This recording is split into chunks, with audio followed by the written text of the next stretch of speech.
আনন্দ publishers private limited কর্তৃক সংরক্ষিত।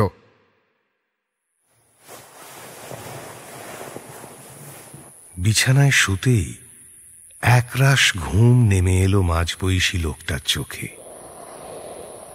সাধারণত অচেনা বিছানায় ও সহজে ঘুম আসে না, কিন্তু আজ ও দারুণ ক্লান্ত। বড্ড কাজের চাপ গেছে অফিসে।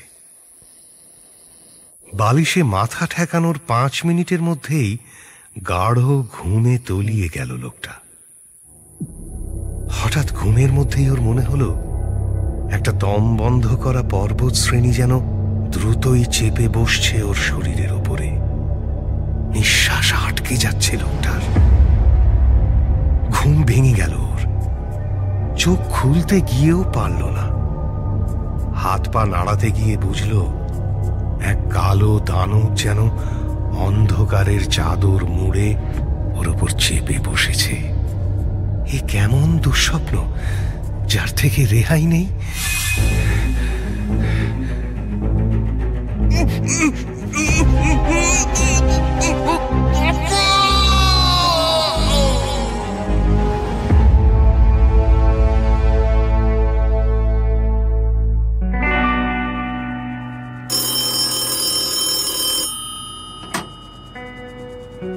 হ্যালো, লালবাজার থেকে বলছি।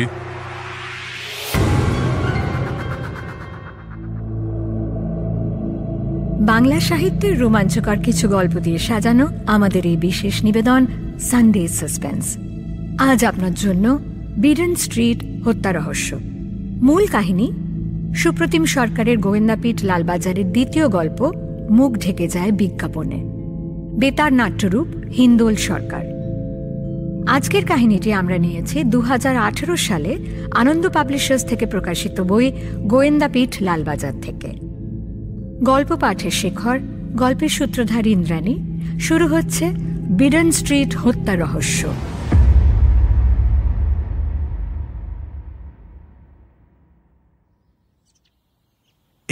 জানুয়ারি 1994, চন্দননগর। এক কাপ চা হাতে আনন্দবাজার পত্রিকার সারিবদ্ধ বিজ্ঞাপনের পাতায় চোখ বোলাচ্ছিল অভিজিৎ। পড়াশুনো শেষ করে এখন চাকরির সন্ধান করছে সে। কর্মখালির বিজ্ঞাপনগুলো বেশ খুঁটিয়ে পড়ছিল। মাঝে মাঝে নোট নিচ্ছিল কোথায় কোথায় আবেদনপত্র পাঠাবে।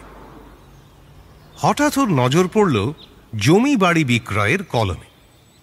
একটা নোটিশের দিকে কয়েক সেকেন্ড তাকিয়ে সে আপন মনে বলে উঠল, 2/C বিডন স্ট্রিট। আশ্চর্য, এটা কি করে হলো? নোটিশটা হলো এই রকম। কলকাতা মিউনিসিপ্যালিটির অন্তর্ভুক্ত 2/C Beadon street, Kolkata 6, Baratala থানার অধীন বাড়ি বিক্রয় হইবে। উক্ত ঠিকানার বাড়ির 2 অংশীদার ছাড়া যদি কোনো অংশীদার বা দাবিদার থাকেন, তাহা হইলে উক্ত বিজ্ঞপ্তি প্রকাশের পর 7 দিনের মধ্যে এসে নিম্নলিখিত ঠিকানায় যোগাযোগ করুন। বিকাশ পাল অ্যাডভোকেট, স্মল কজেস কোর্ট, 2/1 কিরণ শঙ্কর রায় রোড, কলকাতা 1। একবার নয়, 2 বার নোটিশটা পড়ল অভিজিৎ। তারপর খবরের কাগজটা হাতে নিয়ে সোজা পাশের ঘরে চলে গেল। ও ঘরে তখন অভিজিতের বাবা অমরনাথ অফিসের জন্য রেডি হচ্ছিল। বাবা, এইটা দেখেছো?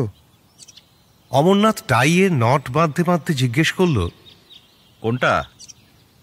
আরে এই নোটিশটা আজকের কাগজে বেরিয়েছে। তোমরা বিডন স্ট্রিটের বাড়িটা বিক্রি করছো? কই, আমাকে বলনি তো। বাড়ি বিক্রির কথা শুনে থমকে গেল অমরনাথের আঙুল। কি বলিস? কই দেখি, দে আমায়। 8 পাতা, বিজ্ঞাপনের কলাম, জমি বাড়ি। না তো, কেন? এক্ষুনি দেখ, আমি ধরে আছি। বিডন স্ট্রিটের 3 তলা বাড়িটি 7-এর দশকে তৈরি করেছিলেন জগন্নাথ দত্ত, অমর সমরের বাবা। তিনি গত হন 90-এর শুরুতে। অমরের মাও মারা গেলেন গত বছর। উত্তরাধিকার সূত্রে বাড়ির মালিকানা পেল 4 পুত্র 1 কন্যা। বড় ছেলে অমরনাথ ব্যাংকের আধিকারিক, মেজ সমরনাথ কলকাতায় চাকুরিজীবী, সেজ ভাই বিশ্বনাথ অকৃতদার, তার ডাকনাম ধাবু। ধাবু ইউনাইটেড ব্যাংক অফ ইন্ডিয়ার ধর্মতলা শাখার কর্মী। নির্বিরোধী মানুষ। নেশা বলতে তার 2টি, গান আর বিভিন্ন দেশের পুরনো মুদ্রা সংগ্রহ। রেকর্ড ক্যাসেট কিনতেই তার ব্যয় হয়ে যায় বেতনের অর্ধাংশেরও বেশি। বিডন স্ট্রিটের বাড়ির 3 তলায় 2টি ঘর নিয়ে অন্তর্মুখী জীবনযাপন। পরের সন্তান অনুরাধা, বিবাহিতা। শ্বশুরবাড়ি কলকাতারই ফকির চক্রবর্তী লেনে। আর সর্বকনিষ্ঠ অলোকনাথ কলকাতা পুলিশের কনস্টেবল। বিডন স্ট্রিটের বাড়িটির দোতলায় 2টি ঘরে 1 শিশুপুত্র এবং 2 নাবালিকা কন্যা সহ অলোকনাথ আর তার স্ত্রী মমতার সংসার। ঘর সংলগ্ন একটা ঢাকা বারান্দাও আছে। অলোকনাথের ভাইরা ভাই হল শিবশঙ্কর, তার ডাকনাম বাবু, কর্মহীন। ওই ঢাকা বারান্দাতেই তার নিশি যাপন। সমরনাথকে বিজ্ঞাপনটা পড়তে বলে ফোন ধরে অপেক্ষা করছিল অমরনাথ। পড়া শেষ করে সমরনাথ বলল, কে এই বাড়ি বিক্রি করছে? অলোক নয় তো বিশ্বনাথ, ওরাই তো থাকে ওখানে। অলোক করতে পারে কাজটা, কিন্তু ধাবু তো আপন বলা মানুষ। দাদাদের ঠকিয়ে বাড়ি বিক্রি করবে এমন তো মনে হয় না। আমিও সেটাই ভাবছি। আচ্ছা শোন, অনুকেও আমি জানাচ্ছি, একদিন চল বিডন স্ট্রিট থেকে ঘুরে আসি। আমি তো দাদা কালকেই অফিসের কাজে বেরোচ্ছি, বম্বে 1 মাস থাকবো। তুমি যদি বলো তাহলে আমি যাওয়াটা পিছিয়ে দিচ্ছি কয়েকদিন। না, সে পেছোতে হবে না, তুই যা। আপাতত তাহলে ওই উকিলকে একটা চিঠি লিখে দিই। বাড়িতে আমাদেরও ভাগ আছে, এখন বিক্রি করা যাবে না। তারপর তুই ফের, তখন বিডন স্ট্রিটে যাওয়া যাবে। বেশ, তাই করো তাহলে। সাবধানে থাকিস, ছাড়ছি। অফিসের কাজ মিটিয়ে মার্চ মাসের 2 তারিখে কলকাতা ফিরল সমর। অমর আর অভিজিৎ 5 তারিখ সন্ধ্যের সময় সমরের বাড়িতে এলো। অনুরাধা আসতে পারেনি, বলা ভালো আসতে চায়নি। ভাইয়ে ভাইয়ে ঝগড়া হবে, ধাক্কাধাক্কি হবে, কোন বোন সেটা দেখতে চায়। অমর কলকাতায় আসার আগে ফোন করেছিল অনুরাধাকে। অনুরাধা বরাবরই ইমোশনাল, অমর তা জানত, তাই আর জোর করল না। সমরের বাড়িতে খাওয়া দাওয়া সেরে 3 জনে পরামর্শ করতে বসল। সমর, অমর আর অমরের ছেলে অভিজিৎ। অমর বলল, শোন, কাল সকালেই চল, ধাবু অফিস বেরোনোর আগে। সমস্যাটা ধাবুকে নিয়ে না, অলোককে নিয়ে। ওর যদি মর্নিং শিফট থাকে, একটা ছুতো দিয়ে কথাবার্তা না বলেই ও বেরিয়ে যাবে। তাহলে কখন যাবি ভাবছিস? একটু পরেই, 1:30-2 নাগাদ। দুজনকেই পাওয়া যাবে তাহলে। এখন এত রাতে? হ্যাঁ, এখনই ঠিক সময়। চলো চলো। রাত 1টার দিকে ট্যাক্সি নিয়ে বেরিয়ে পড়ল অমর, সমর আর অভিজিৎ। গন্তব্য 2/C বিডন স্ট্রিট। মধ্যরাতের রাস্তা, ট্রাফিক একদম নেই। মিনিট 30 লাগলো বিডন স্ট্রিট ঢুকতে। ট্যাক্সিটাকে দাঁড় করিয়ে রেখে কলিং বেল চাপল সমর। 1 বার, 2 বার। এত রাতে আবার কে? ঘুম চোখে দরজা খুলল অলোক। খুলেই ভূত দেখার মতো চমকে গেল দাদাদের দেখে। সে কি, তোমরা এত রাতে? অনেকদিন আসা হয়নি, খোঁজ খবর নিতে এলাম। চল ঘরে চল, কথা আছে। অলোক বরাবরই চনমনে। প্রাথমিক আড়ষ্টতা কাটিয়ে এতক্ষণে তার মুখে হাসি ফুটেছে। সে বলল, এসো। কথাবার্তার আওয়াজে অলোকের স্ত্রী মমতারও ঘুম ভেঙে গেছে। মধ্যরাতে ঘরের দরজায় দুই ভাসুরকে দেখে অলোকের মতো সেও শুরুতে খানিক হকচকিয়ে গেল। তারপর একটু ধাতস্থ হয়ে বলল, দাদা একটু চা করি? না থাক, এত রাতে ওসবের দরকার নেই। এই অলোক, ধাবু কোথায়? ওকে ডাকতো। সেজদা তো এখানে নেই, আপনাদের বলেনি কি? তোর গল্পটা দাঁড়াচ্ছে না অলোক। কি হয়েছে ঠিক করে বলতো। বারাসাতের ঠিকানায় ল্যান্ডলাইন আছে? অলোক নির্লিপ্ত গলায় জবাব দিল, না, দেখো, তোমাদের যদি আমার কথা বিশ্বাস না হয় তো দেখে এসো বারাসাত গিয়ে। অ্যাড্রেস তো দিলাম, শুধু শুধু আমার উপর চোটপাট করছো কেন বলো তো? হ্যাঁ, সেটাই যাব, তুইও চল। আমি সারা সন্ধ্যা ডিউটি করেছি দাদা, আমার একটু ঘুম দরকার, তোমরা যাও। তিন ভাই যখন কথা বলছিল, অভিজিৎ তখন উপরতলায় নিজেদের ঘরগুলো দেখতে গিয়েছিল। ওদের ঘরগুলো সাধারণত খোলাই থাকে। আজ অভিজিৎ দেখল সেগুলো সব ভেতর থেকে বন্ধ। দু একবার ধাক্কা দিতে ঘরের ভেতর থেকে চোস্ত হিন্দিতে উত্তর এলো, कौन है? आलोक जी, अभी नहीं है, सुबह आइए। উত্তর শুনে একতলায় অলোকের ঘরে নেমে এলো অভিজিৎ। অমরকে বলল, বাবা বাবা, আমি না ওপরে গেছিলাম, জানো আমাদের ঘরগুলো সব বন্ধ বাবা। বন্ধ মানে? মানে কারা যেন আছে ভেতরে। আমি ধাক্কা দিতে ভিতর থেকে বলল বাদ মে আইয়ে, আমাকে পরে আসতে বললো বাবা। অমর এবার ক্রুদ্ধ চোখে তাকালো অলোকের দিকে, জিজ্ঞেস করল, এই কে আসে রে আমাদের ঘরে? অলোক এবার আর কোনো উত্তর দিল না, নত মুখে দাঁড়িয়ে রইল ঘরের এক কোণে। চুপ করে না থেকে উত্তর দে। মমতা, তুমি বলো কি হয়েছে? ওপরের ঘরে কারা? এক্ষুনি বল, কানের গোড়ে এক চড় মারলে তখন সব কথা বেরিয়ে যাবে। পারে করে আমাদেরকে না বলে কাকে ঘরে উঠিয়েছিস? আরে আরে, আমার কথা বিশ্বাস করো, ধাবুদা এখানে নেই। আমি তো বললাম বারাসাত চলে গেছে। আমি বুঝতে পারছি না, খালি খালি আমার উপর চিৎকার চেঁচামেচি করে অশান্তি করে পরিবারে কার কি লাভ হচ্ছে। বলছি তো ধাবুদা এখানে নেই। সত্যি কথা বল, বলে দিচ্ছি, একটা মিথ্যে কথা শুনবো না কিন্তু। আমাদের না জানিয়ে কাদের ঘরে ঢুকেছিস তুই? কতদিন ধরে চালাচ্ছিস এটা তুই? আরে আরে, আমার কথা এতক্ষণে তর্কাতর্কি আর চেঁচামেচিতে বেরিয়ে এসেছে একতলার ভাড়াটেরা। দোতলা তিনতলার বন্ধ ঘরগুলি থেকেও বেরিয়ে এসেছে এক অবাঙালি পরিবারের সদস্যরা। ওদের মধ্যে থেকে একজন অলোককে জিজ্ঞেস করল, अरे क्या हंगामा हो रहा है आलोक बाबू, हम लोग सो नहीं पा रहे हैं। আপনি কে? हम नंदलाल सिंह। সে তো বুঝলাম, কিন্তু দোতলার ঘরে আপনি কি করছেন? अरे अरे, हम खरीदे हैं। आलोक बाबू और विश्वनाथ बाबू अपना अपना हिस्सा मुझे बेच दिया है थोड़ा दिन पहले। তার মানে এই ঘরগুলোর মালিক আমরা, আপনি কিনে নিয়েছেন মানে? अरे अरे भैया, आप आलोक बाबू से पूछ लीजिए ना, अग्रीमेंट है हमारे पास, देख लीजिए। বাড়ি বিক্রির দলিল আনতে ঘরে ঢুকলো নন্দলাল, আর সমরনাথ কলার চেপে ধরল ছোট ভাইয়ের। অলোকনাথ তখন দৃশ্যতই কোণঠাসা, মুখে টু শব্দটি নেই। মমতাও নিশ্চুপ, নতমস্তক।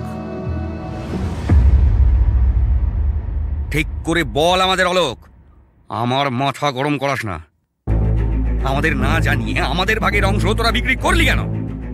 অমরনাথ নিরস্ত করল সমরনাথকে। সে বলল, শোন, আগে চল বারাসাত যাই, চল। ধাবুটাকে দরকার। এই ষড়যন্ত্রে ওর কতটা হাত আছে বা আদৌ আছে কিনা সেটা জানা দরকার। ওকে নিয়ে ফিরে এসে তারপর বাকি বোঝাপড়া করছি। বাড়ি থেকে বেরিয়ে অমরনাথ, সমরনাথ আর অভিজিৎ ট্যাক্সিতে চাপল। এবার গন্তব্য বারাসাত। 4:30 নাগাদ ওরা আবার ফিরে এলো বিডন স্ট্রিটে। অলোক যে ঠিকানা বলেছিল সেখানে অন্য পরিবার বাস করে।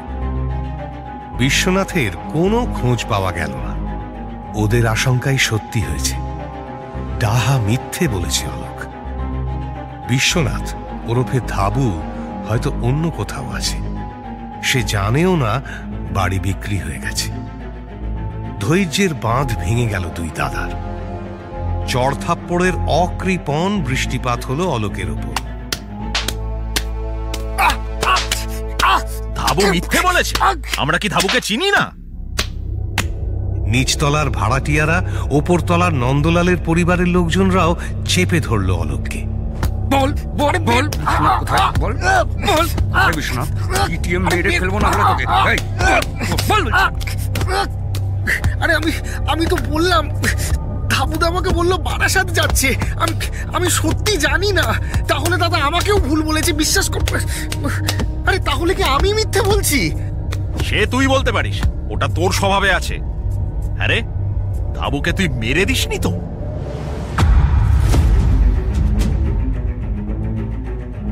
খুনের কথা শুনে অলোক না চমকালেও মুহূর্তের জন্য মমতার সারা মুখে একটা বিভীষিকা নেমে এলো।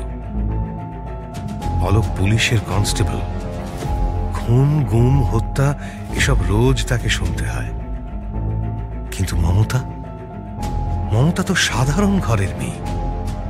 মমতার ওই ফ্যাকাশে মুখটা অমরনাথের নজর এড়ালো না।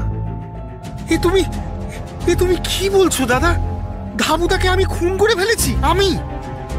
একটা লোক তো এভাবে হাওয়া হয়ে যেতে পারে না হলো, তাই না? তোরা একসঙ্গে থাকতি, দুম করে একদিন ধাবু বারাসাত চলে গেল, আমাদেরকে জানালো না পর্যন্ত। তুইও এই 2 মাসে একবারও সময় পেলি না। আমাদের কি এতটাই নির্বোধ মনে করিস তুই? বল বল বল এক্ষুনি বল বল বল এক্ষুনি বল এক্ষুনি বল বল বল এক্ষুনি বল। মারধর, চিৎকার, চেঁচামেচি কোনোভাবেই অলোককে টলানো গেল না। শেষে না পেরে পুলিশকে ফোন করলো অমরনাথ।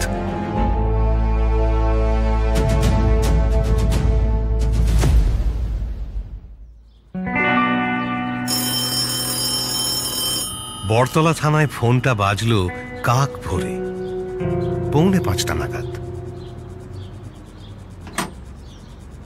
হ্যালো, বড়তলা থানা। হ্যালো হ্যালো, আমার ভাইকে খুঁজে পাওয়া যাচ্ছে না 2 মাস ধরে। আপনি কে বলছেন? আমি Amarnath Dutta, 2C Beadon street. সম্ভবত ওকে খুন করে ফেলা হয়েছে, কিছুতেই স্বীকার করানো যাচ্ছে না। আপনারা একটু আসুন। খুন? ফোন নামিয়ে রাখলেন দায়িত্বরত অফিসার। সবে মর্নিং শিফট শুরু করেছেন তিনি। একজন সাব ইন্সপেক্টর জিজ্ঞেস করলেন, আরে কি হলো স্যার? কি আর হবে, ডিউটি জয়েন করতে না করতেই ফোন, আর প্রথম ফোনটাতেই খুনের খবর। সাধে কি আর বলে, মর্নিং শোজ দ্য ডে। এই গাড়ি বের কর, বিডন স্ট্রিট যেতে হবে।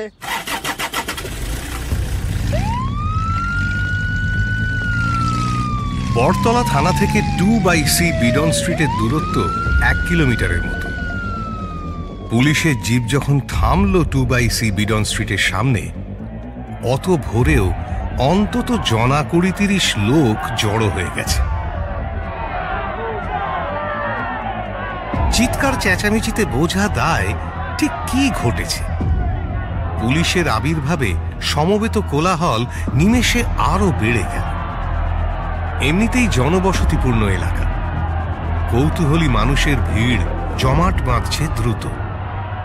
পুলিশের সামনে অবশ্য অলোকনাথের কথাগুলো ধোপে টিকল না। সে নিজেও পুলিশের লোক। এসব ছলচাতুরি এতদিন টেবিলের ওপাশে বসে দেখেছে সে। অমরনাথ রাগে অলোকের গলা চেপে ধরল।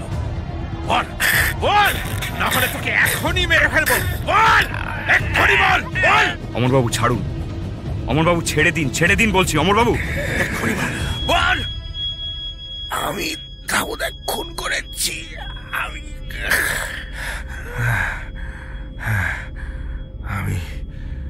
আমি খুন করেছি ধাবুদাকে।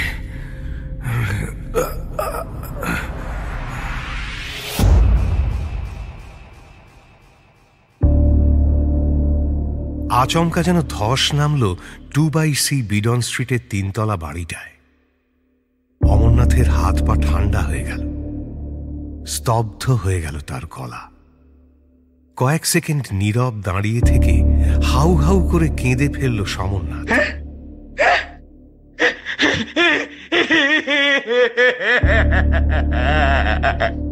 দ্রুত পায়ে ছুটে গিয়ে অভিজিৎ জড়িয়ে ধরল ক্রন্দনরত কাকাকে। বড়তলা থানার বড়বাবুকে উদ্দেশ্য করে অমর বলল, ওর দাদাকেও মেরে ফেলেছে স্যার, নিজের হাতে জাল দলিল বানিয়ে বাড়ি বিক্রি করেছে। কুলাঙ্গার একটা, ফাঁসি দিন স্যার, ফাঁসি দিন। বাড়ির বাইরে ভিড় বাড়ছে হু হু করে। অলোকনাথ অপরাধ স্বীকার করেছে, এ খবর পৌঁছে গেছে ভিড়ের কানে। কেউ কেউ বলছে, ওকে আমাদের হাতে ছেড়ে দিন স্যার, আমরা দেখে নেব ওকে। কে বলবে বাচ্চা কাচ্চা নিয়ে থাকে? স্যার ওকে আমাদের হাতে দিয়ে দিন। অফিসার ওয়্যারলেস সেট হাতে নিলেন, বার্তা পাঠালেন থানা। থানা থেকে ফোন করা হলো লালবাজারে। হ্যালো, লালবাজার থেকে বলছি। স্যার বিডন স্ট্রিটে মার্ডার নিয়ে বড় ঝামেলা হচ্ছে, লোক জমে যাচ্ছে এখানে চারপাশে, ক্রাউড হ্যান্ডেল করা যাচ্ছে না স্যার। রিইনফোর্সমেন্ট পাঠান যথাসম্ভব তাড়াতাড়ি। হ্যাঁ, আর বড় কর্তাদের জানান। থানা জানালো ওসিকে, লালবাজার জানালো ডিসি নর্থ আর ডিসি ডিডিকে।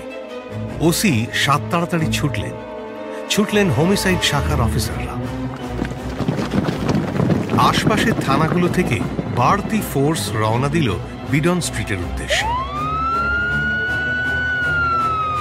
কন্ট্রোল রুম ঘটনাস্থলের অফিসারদের জানিয়ে দিল, DC north and DC DD on the way.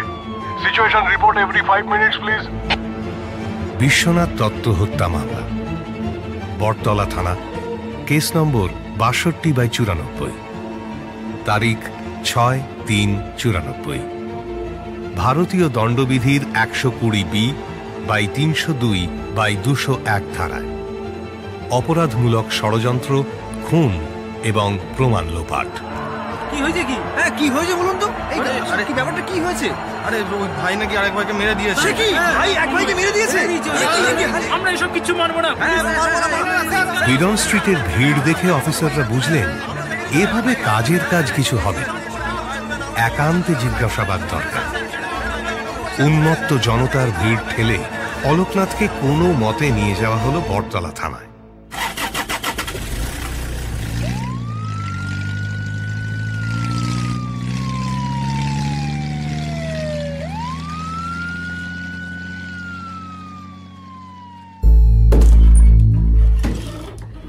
Homicide বিভাগের তরুণ অফিসার অতনু বন্দ্যোপাধ্যায় জেরা শুরু করলেন।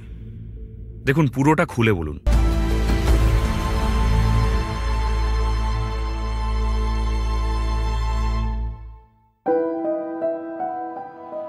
এসব কুমিরের কান্না অনেক দেখেছেন গোয়েন্দারা, তারা সামান্যতম নরম হলেন না। অতনু জিজ্ঞেস করলেন, আপনি তো পুলিশ, জানেন নিশ্চয়ই যে এই কান্নাকাটিতে কিচ্ছু হবে না। তারপর কি হলো সেটা বলুন। আমার ভাইরা ভাই শিবশঙ্কর, ওর সঙ্গে প্ল্যান করলাম। আমার স্ত্রী মমতাও ছিল স্যার। শিবশঙ্করের ভগ্নিপতি মৃণাল দত্ত, বাড়ি নিমতায়, পেশায় ব্যাংক কর্মী। টাকার লোভে সেও এলো। এরপর ব্রোকারদের সঙ্গে যোগাযোগ করলাম, খদ্দেরও পেয়ে গেলাম কয়েকজন। আমি আর মমতা মিলে বোঝালাম মৃণালকে ধাবুদার নামে সই করতে হবে বেচা কেনার দলিলে, বিশ্বনাথ দত্ত সেজে। প্রথমে রাজি হচ্ছিল না, কিছু টাকা দিলাম, ব্যাস। মৃণাল সামান্য চাকরি করত, কত টাকাই বা পেত, রাজি হয়ে গেল। তারপর নন্দলাল সিং নামে এক অবাঙালি খদ্দেরের সঙ্গে চুক্তি ফাইনাল হলো। বাড়ি দেখতে এলেন নন্দলাল। ধাবুদা যখন অফিসে তখন দেখালাম। মৃণালকে পরিচয় দিলাম বিশ্বনাথ দত্ত হিসেবে, আর মমতাকে নিজের দিদি অনুরাধা হিসেবে। দোতলা আর তিনতলার ঘরগুলো বেচার এগ্রিমেন্ট হলো শৈশাবুদ জানুয়ারির মাঝামাঝি। মৃণাল মমতা সই করল বিশ্বনাথ অনুরাধা হিসেবে। অ্যাডভান্স হিসেবে 60,000 মতো পেলাম। 60। নন্দলালদের তাড়া ছিল, খালি তাগাদা দিচ্ছিল কবে পজিশন পাবো, কবে পজিশন পাবো। দখল পাওয়ার এবং রেজিস্ট্রেশনের পর বাকি $1,02,000 দেওয়ার কথা হয়েছিল। ধাবুদা থাকলে কি করে পজিশন দেব? অ্যাডভান্স নিয়ে ফেলেছি। বাগুইয়াটির অশ্বিনীনগরে ফ্ল্যাট ভাড়াও হয়ে গেছে, যেখানে উঠে যাব ঠিক করেছিলাম বাড়ি বিক্রির পর। আরে থামলেন কেন, বলে যান। ধাবুদাকে মেরে ফেলা ছাড়া তো আর উপায় ছিল না স্যার। কি উপায় করলেন? 22শে জানুয়ারি রাতে ধাবুদা 10:30 নাগাদ বাড়ি ফিরল। বললাম বাড়িতে মিস্ত্রি লেগেছে, আমাদের বারান্দায় শুয়ে পড়ো। সরল মানুষ ছিল, বিশ্বাস করল। রাত 12:30 নাগাদ আমি শিবশঙ্কর মৃণাল মিলে কম্বল চাপা দিয়ে মেরে ফেললাম।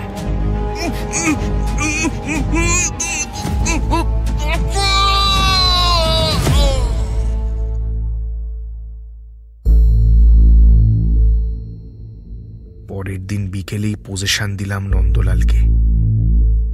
ওরা চলে এলো, দখল নিল ঘরগুলোর।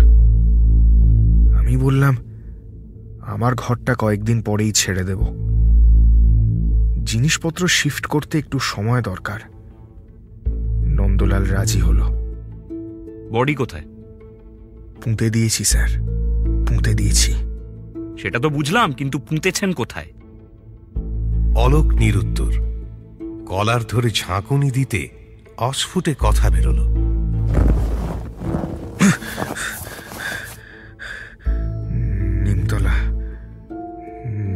নিমতলা ঘাটের কাছে। জায়গাটা দেখাতে পারবেন? হ্যাঁ স্যার। চেয়ার ছেড়ে লাফিয়ে উঠলেন অতনু। তরুণ চোখ জোড়া ধক করে উঠল। একজন কনস্টেবলকে ডেকে বললেন, সমীর, গাড়ি বের করো, কুইক। তারপর অলোকের দিকে তাকিয়ে বললেন, আরে কে হাত করা পড়াও। অলোকবাবু চলুন, কোন ঘাটে বডি বেঁধেছেন দেখিয়ে দেবেন। নক্ষত্র বেগে গাড়ি ছুটল নিমতলা। ঘাটের রাস্তায় যাবার আগে একটা ঝোপ জঙ্গল ঘেরা বাড়ি দেখিয়ে গাড়ি থামাতে বলল অলোক। কাঁপা কণ্ঠে বলল, থামান থামান, এখানে।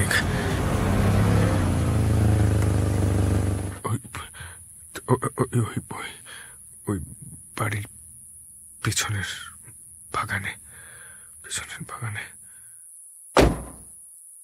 যদিও অতনু গাড়ি থেকে নামার প্রায় সঙ্গে সঙ্গে অলোক আবার বলল, না, এখানে না, ঘাটের আরো কাছে।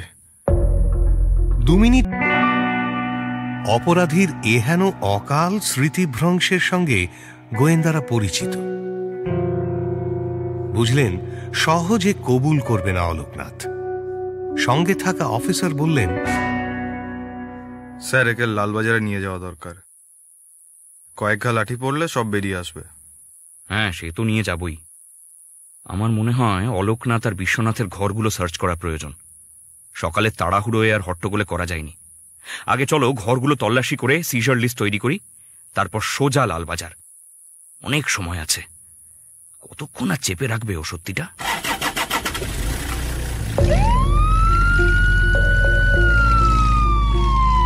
ফের পুলিশের গাড়ি ছুটল বিডন স্ট্রিট।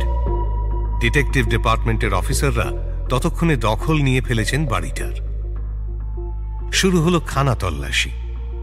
বারান্দার এবং বাড়ির বাকি অংশের স্কেচ ম্যাপ তৈরির কাজ চলছে পুরোদমে।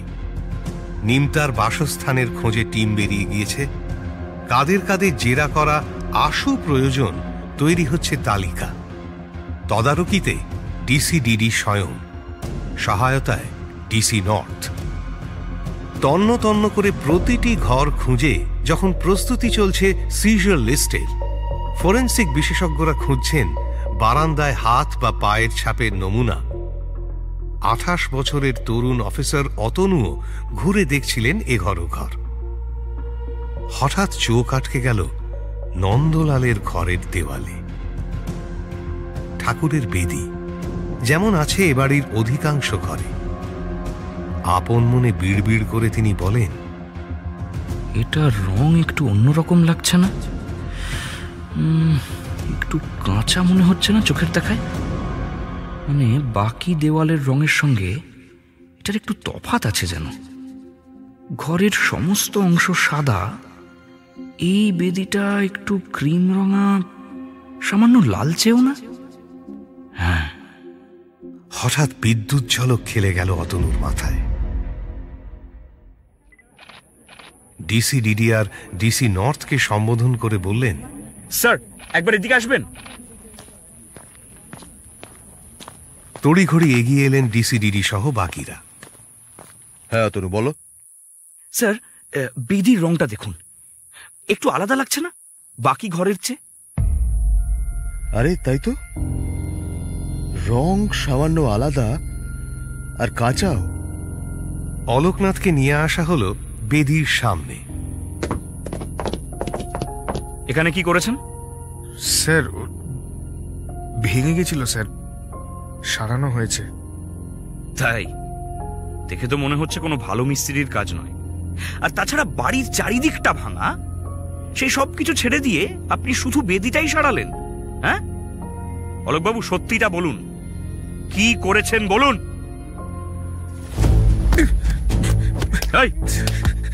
কানে কথা যাচ্ছে না? বলুন বলুন।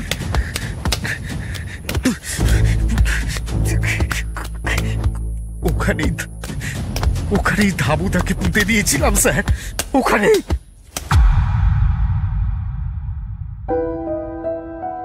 মিনিট দুয়েকের ধমক ধামক এবং মৃদু চড়চাপড়ের পর ভেঙে পড়ল দত্তবাড়ির কনিষ্ঠ পুত্র। নিজেদেরই বাড়ির দেওয়ালে দাদাকে খুন করে পুঁতে দিয়ে বাড়ি বিক্রি, পথের কাঁটাকে সরিয়ে দেওয়া, এমন নৃশংসতায় বাকরুদ্ধ হয়ে পড়লেন অভিজ্ঞ অফিসাররাও। সংবিত ফিরে পেতে সময় লাগলো কিছু। মিস্ত্রি ডাকা হল।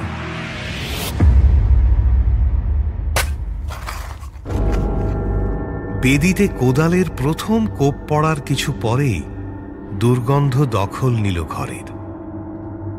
উদ্ধার হল বিশ্বনাথ ওরফে ধাবুর দেহ। মৃত্যুর 1.5 মাস পর। ঘাড়ে গলায় বুকে সামান্য মাংস লেগে রয়েছে। শরীরের অবশিষ্ট প্রায় কঙ্কালে পর্যবসিত। আবার জেরা শুরু হলো অলোকনাথের। এবার জেরায় প্রকাশ্যে এলো কখন কিভাবে মৃত্যু এসেছিল 43 বছরের বিশ্বনাথ ওরফে ধাবুর।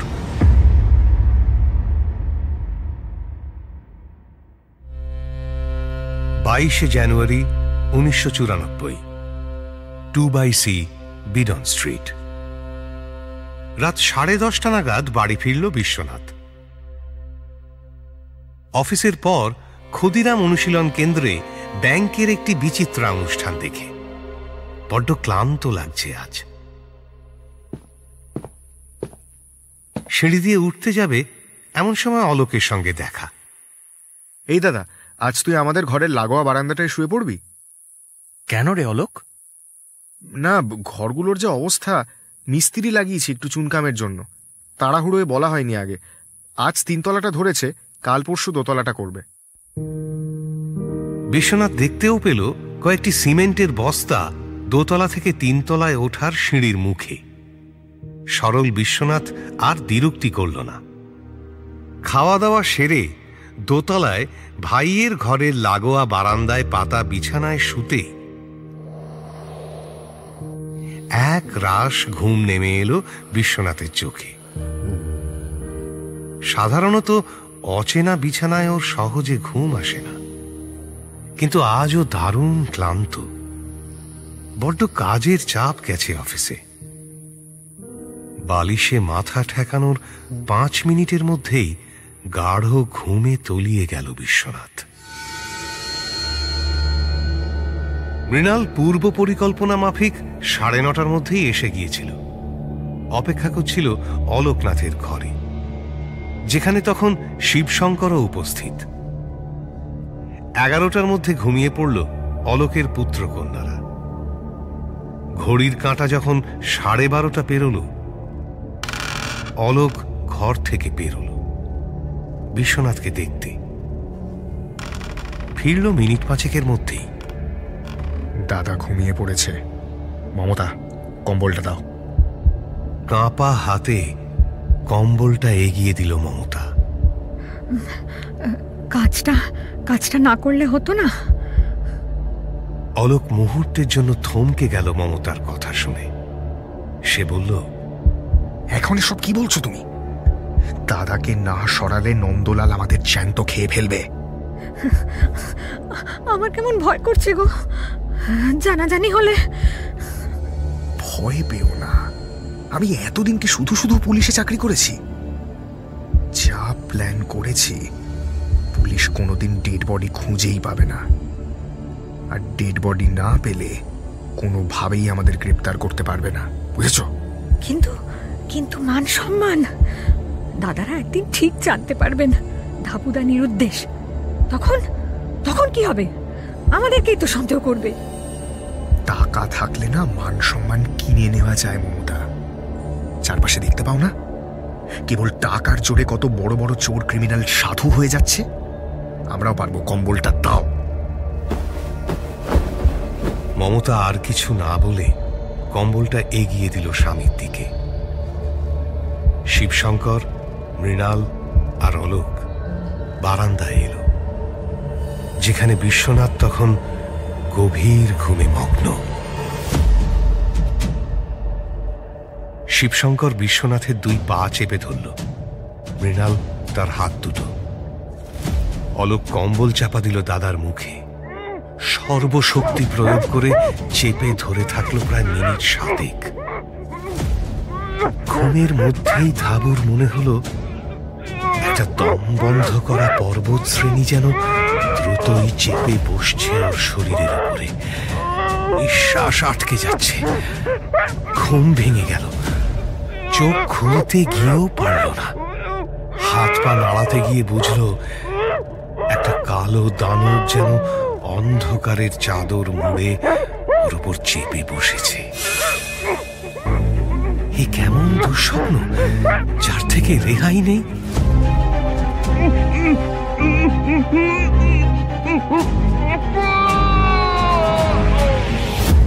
পরক্ষণেই ধাবু বুঝল এ দুঃস্বপ্ন নয়, না, এ কোনো পর্বত নয়। ওর মুখের ওপর কেউ কম্বল চাপা দিয়েছে।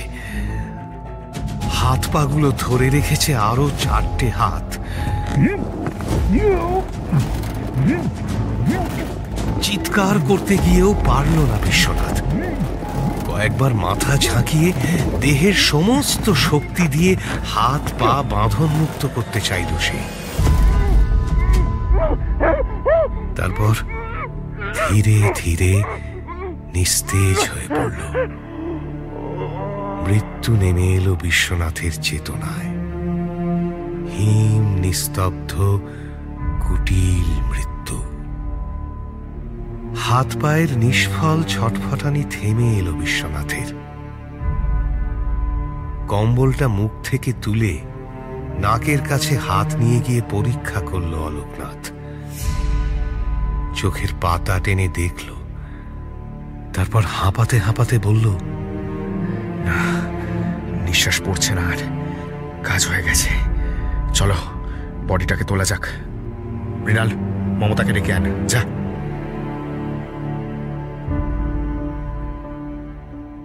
বাকি কাজ। ঘুমানোর আগে মমতার ফোঁপানি কানে এলো অলোকের। স্বামীর বুকে মুখ গুঁজে মমতা বলল, যদি ধরা পড়ে যায়। আরে পড়বে না, পড়বে না, আমি তো আছি, ভয় পেও না। কোনোদিন যদি পুলিশ কিছু জিজ্ঞেস করে বলবে জানি না। কেঁদো না, কেঁদো না, আমার কথাটা শোনো। বলবে ধাবুদা অনেকদিন হলো বারাসাত চলে গেছে, বুঝেছো? কিন্তু বারাসাত গিয়ে যদি পুলিশ ধাবুদাকে না পায়, তাতে আমাদের কি? দলিলে ধাবুদার সই আছে। আমরা বলবো বাড়ি বিক্রি করে ধাবুদা চলে গেছে। অনুদিরও তো সই আছে।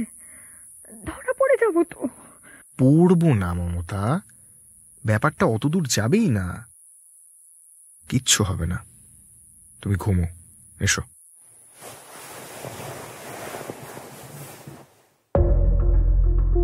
বেদি ভেঙে পুলিশ মৃতদেহ আবিষ্কার করার দিনই গ্রেপ্তার করা হল মমতা আর শিবশঙ্করকে। মৃণাল ধরা পড়ল পরের দিন নিমতার বাড়ি থেকে। তদন্তের দায়িত্ব দেওয়া হল অতনু বন্দ্যোপাধ্যায়ের উপর। পুলিশ কর্মী নিজের দাদাকে হত্যা করে পুঁতে রেখেছিলেন বাড়ির দেওয়ালে। অশ্রুতপূর্ব এই ঘটনায় শহর জুড়ে তুমুল চাঞ্চল্যের সৃষ্টি হওয়া স্বাভাবিক ছিল। যেমন স্বাভাবিক ছিল দ্রুত চার্জশিট পেশ করে শাস্তি বিধানের চাপ।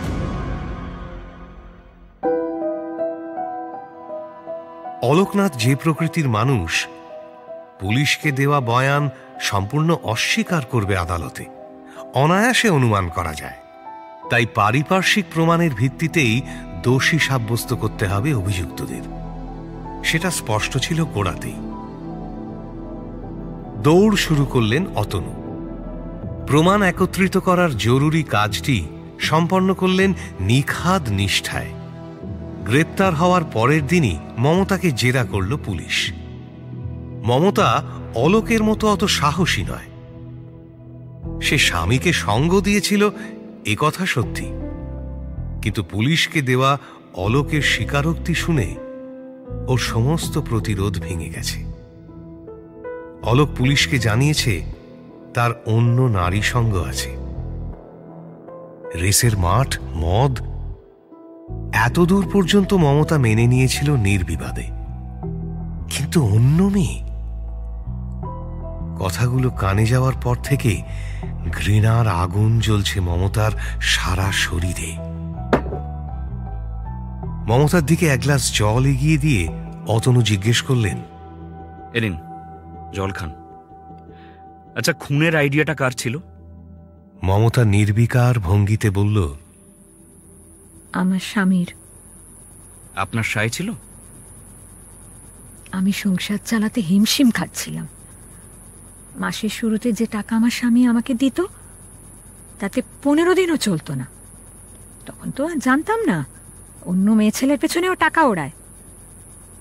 আমি বারণ করেছিলাম যাতে খুনটাও না করে, শুনল না। হ্যাঁ, জমির দলিলে আমি জাল সই করেছি। কি করব? চোখের সামনে 3টে সন্তান খিদে কাতরাচ্ছে, পুজোয় 2টো নতুন জামা কিনে দিতে পারছি না ওদের। জন্ম থেকে শুনেছি বাপ আর স্বামীর অবাধ্য হতে নেই। এই তো শিখেছি সমাজ থেকে, পতি পরমেশ্বর। সে যদি নরকেও নিয়ে যায়, স্ত্রীকে যেতে হবে। এই তো যাচ্ছি।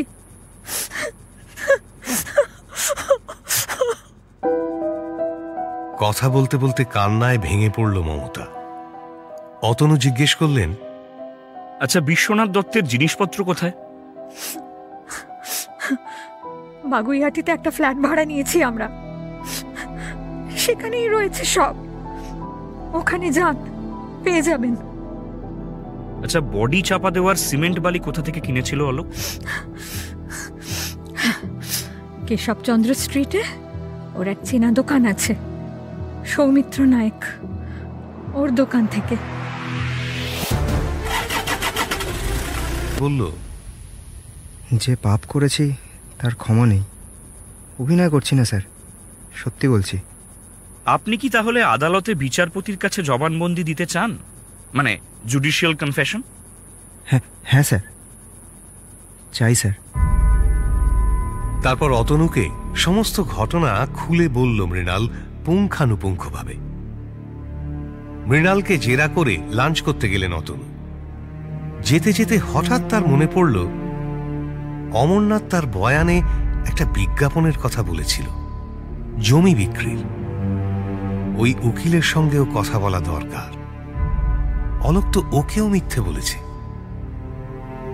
অ্যাডভোকেট বিকাশকে নিয়োগ করেছিল নন্দলাল।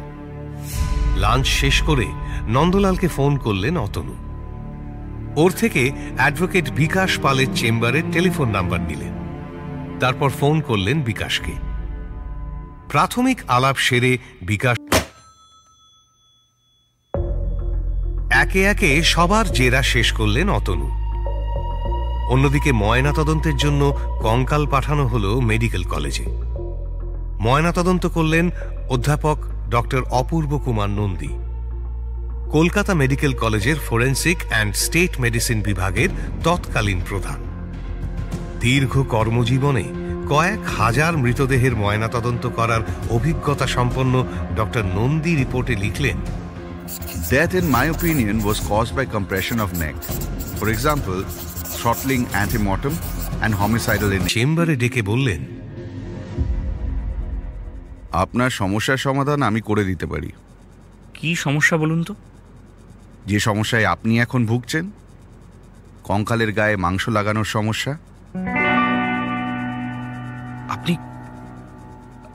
আপনি পারবেন মাংস লাগাতে?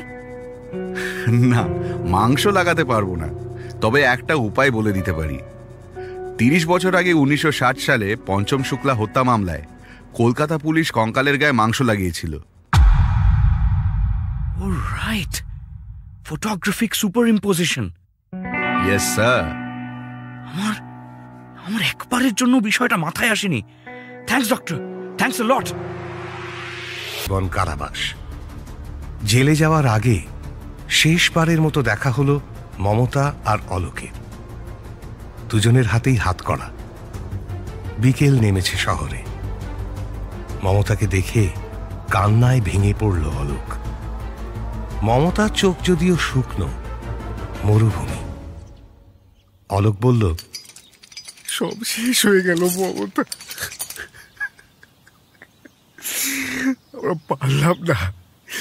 আমরা পারলাম না একটু শান্তিতে থাকতে মমতা। সব শেষ হয়ে গেল। শান্তি?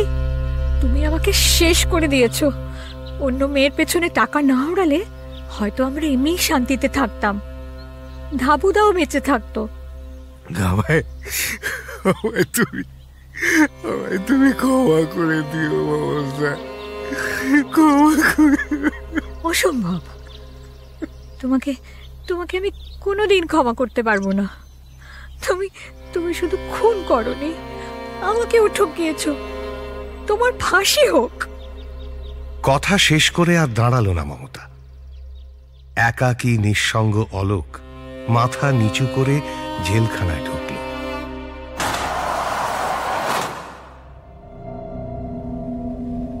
হঠাৎ অলোকের মনে হলো ওর সেলের দেওয়ালগুলো যেন জীবন্ত হয়ে উঠেছে। ফিসফিস করে কি যেন বলছে। কান খাড়া করল অলোক। ক্রমশ একটা আবছা ছায়া ভেসে উঠল দেওয়ালের গায়ে। চমকে উঠল অলোক।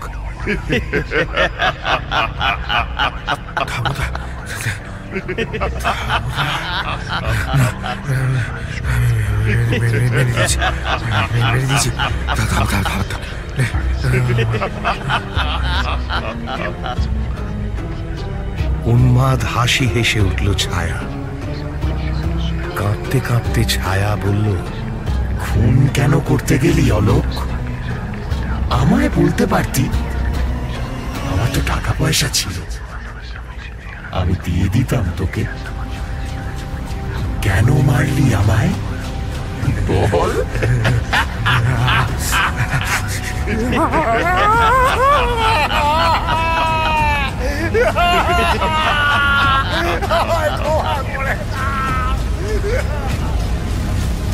ভয়ে যন্ত্রণায় চিৎকার করে উঠল অলোক। ততক্ষণে ছায়া অদৃশ্য হয়েছে। এবার দেওয়ালে ধীরে ধীরে ফুটে উঠছে একটা ফাঁসির মঞ্চ। ওই যে দুলছে মোম মাখানো ফাঁসির দড়ি। কুৎসিত চেহারার জল্লাদ শক্ত হাতে খামচে ধরেছে অলোকের গলা।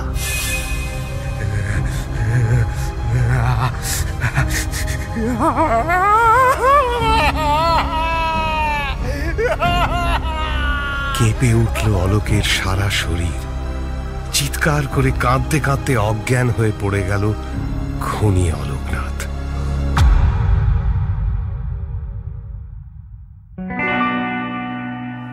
শেষ পর্যন্ত যদিও অলোকনাথের ফাঁসি হয়নি। 2006 সালে সুপ্রিম কোর্ট অলোক বাদে বাকিদের মুক্তি দিয়ে দেয়, আর ফাঁসির বদলে যাবজ্জীবন কারাবাস হয় অলোকের।